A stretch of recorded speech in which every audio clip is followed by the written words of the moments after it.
This is Mark Spitz.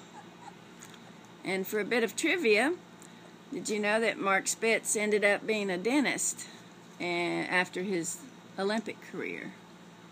I think it's funny, a dentist that spits. And Tandy and I said, I wonder if everybody asked for his autograph, and I said, well, if you pay by check, you get an autograph anyway. Endorsing the check. Okay, sit him over and let him walk towards you. Puppy. Puppy.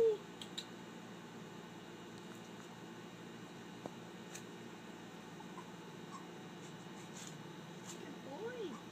Let him have a little when he comes to you.